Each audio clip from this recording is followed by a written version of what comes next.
বর্ডারে থাকতে গেলে আমাদের সাথে কি কি হয় একবার দেখে নাও। এটা সত্যি আশা করিনি। আজকে বড় বাজার থেকে বড় বড় সাইজের কই মাছ নিয়ে আসবে, সেটা আবার লাউ পাতায় সিদ্ধ করে খাওয়াতে হবে।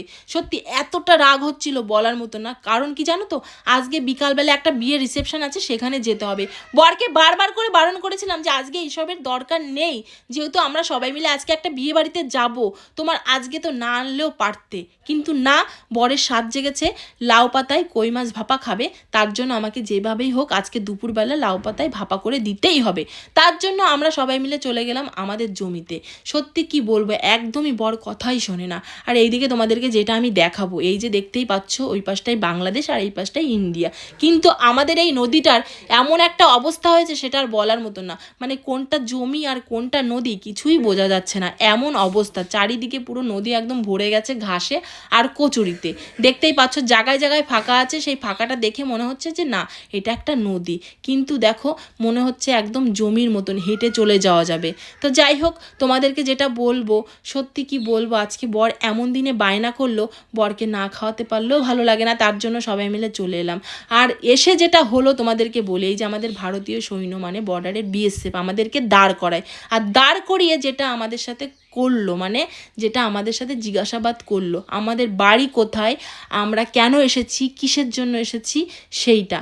কারণ এইটা হচ্ছে ডিউটি, করতেই হবে, আর এইটা না করলে হবে না, যেহেতু বর্ডার এইটা। তো যাই হোক, খুবই ভালো লাগলো যেহেতু মাঠে আসতে পেরে। তারপরে এই যে জিজ্ঞাসাবাদ করছে আমরা কোথা থেকে এসেছি, কারণ আমাদেরকে এখনও পর্যন্ত দেখেনি, কারণ এই যে আমাদের বিএসএফ নতুন এসেছে এখানে, তার জন্যই। তো যাই হোক, জিজ্ঞাসাবাদ করলো আমাদের বাড়ি কোথায়। আমি বললাম যে আমাদের বাড়ি ওই সাইডটা, দেখতে পাচ্ছ ওই বাড়িটা হচ্ছে আমাদের নদীর ওই সাইডটা।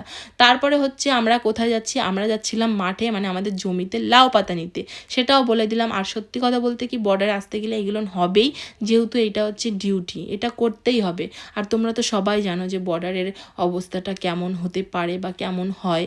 তো এইখানে অপরিচিত কেউ আসলে আইডি প্রুফ লাগে, তার জন্য বলি যে যদি কেউ আসো ঘুরতে, অন্তত আইডি প্রুফ নিয়ে চলে আসবে। আর যেহেতু আমরা এখানের বাসিন্দারা, তাই আমাদের এইসব নিয়ে কোনো প্রবলেম নেই, যেহেতু আমাদের এই পাশেও জমি আছে, ওই পাশেও জমি আছে। আর যখন আমরা তার কাটার ওই পাশে জমিতে যাই, তখন আমাদের আইডি প্রুফ জমা দিয়ে যেতে হয়, এটা নিয়ম। তো যাই হোক, আমি এটাই তোমাদেরকে বললাম, বর্ডার আসতে গেলে এটা হয়, আর এটা তো স্বাভাবিক যেহেতু এটা বর্ডার। তো যাই হোক, এই যে আমাদের জমি, ধানের জমি, যেটা কিছুদিন আগে তোমাদেরকে দেখিয়েছিলাম, যে আমাদের চারিদিকে হচ্ছে ধানের জমি, লাউর ক্ষেত, তারপর হচ্ছে পটল ক্ষেত, সব কিছু পেয়ে যাবে। আর হচ্ছে বিশেষ করে হচ্ছে আমরা যে তেলটা খাই সবসময়, যে রান্নাটা করি, সেটা হচ্ছে আমাদের খাঁটি ঘানির তেল, মানে আমাদের সর্ষে চাষ করা।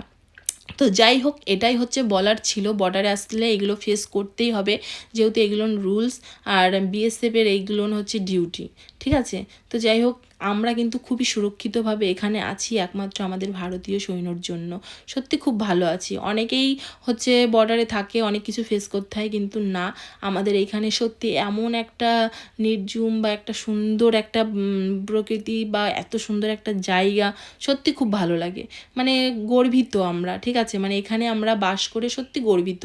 তো যাই হোক, খুব ভালো লাগছে। আর মাঠে আজকে এতটা গরম পড়েছে, এতটা রোদ্দুরের তাপ, তাই জলটা না ধরে পারলাম না। জলটা প্রচুর ঠান্ডা, খুব ভালো লাগলো, মনে হচ্ছিলো স্নান করে নিই, কিন্তু সেটা তো সম্ভব না, তাই হচ্ছে উঠে গেলাম।